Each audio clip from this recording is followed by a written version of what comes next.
Hey guys, welcome to episode number 36 of Ask DeFranco's Gym. Today's question is, Joe, I'm absolutely loving your podcast. I now look more forward to Thursdays than Fridays. Please keep the great content coming. During your interview with Brian Cushing, you spoke about the gun show and its importance from a feel-good mental standpoint, which I totally get. But besides that isolated case, are there any other times when you feel bodybuilding methods have their place in the development of an athlete? Thanks for all you do, Ron. Ron, this is a pretty easy question for me to answer at this point in my career. My answer might have been a little different 10, 15 years ago, but now I know that absolutely we could borrow some techniques from the bodybuilders and they could be very, very important in the development of our athletes.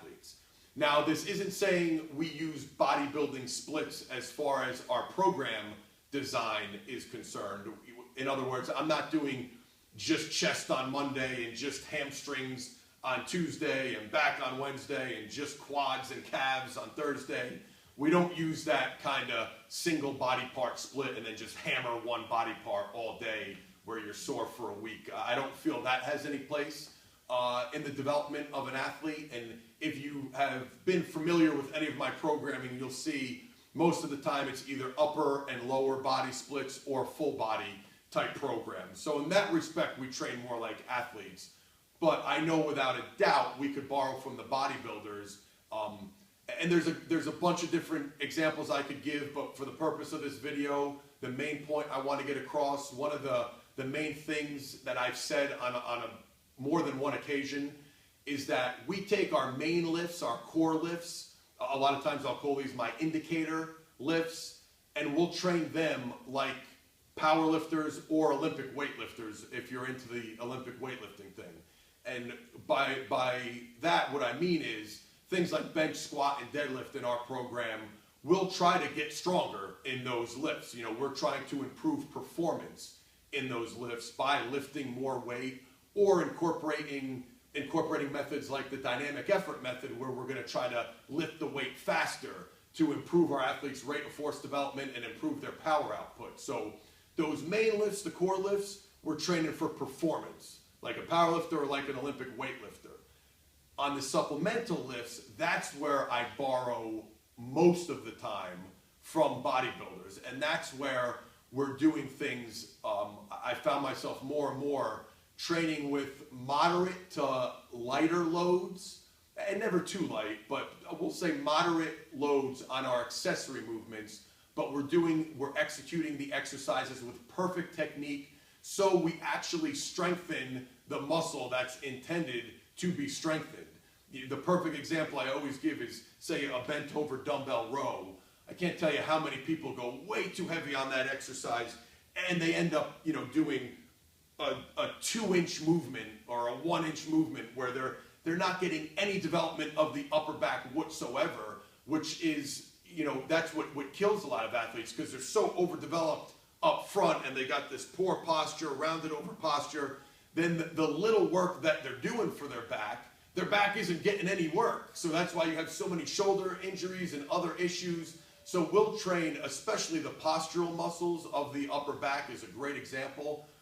They'll respond better to higher volume, a lighter to moderate load, perfect form, that mind-muscle connection that a lot of bodybuilders talk about when they'll talk about squeezing the muscle and feeling the muscle. I used to kind of make fun of that stuff, but it really does help, and it's definitely needed in the training of athletes. And I have seen huge improvements training like that. And you'll even see a lot of times we don't use any weight in the upper back exercises. We do a lot of stuff with mini bands, a lot of band pull-apart variations, and we'll incorporate iso holds to really feel the muscle, YWTs and Blackburns, again, using isometrics just with body weight only to actually get the rhomboids and the rear delts and the external rotators, get those smaller muscles of the upper back to fire, because they really aren't ever firing on anybody because you're training too heavy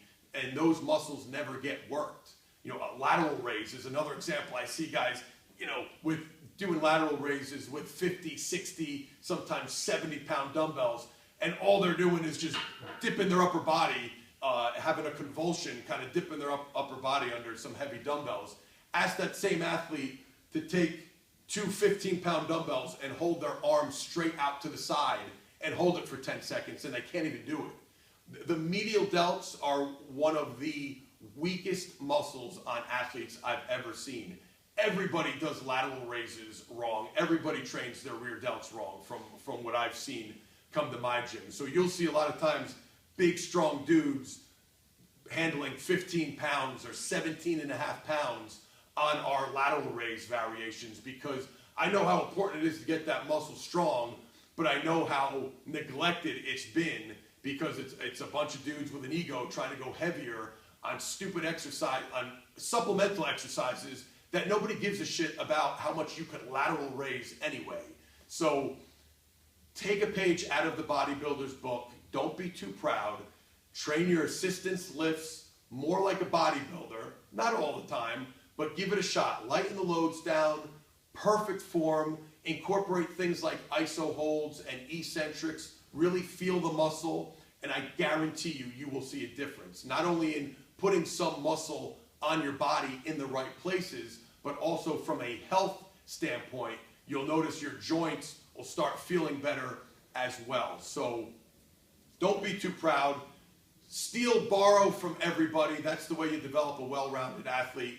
Get out of the old school mentality of there's no bodybuilders in my gym. You're not allowed to do curls in my gym. You know, let's borrow a little bit from everybody. That's the way to develop a well-rounded athlete. We're going to borrow from the bodybuilders too. Hopefully that makes sense. Give it a shot, and I will see you next time for our next episode of Ask DeFranco's Gym. Thanks, guys.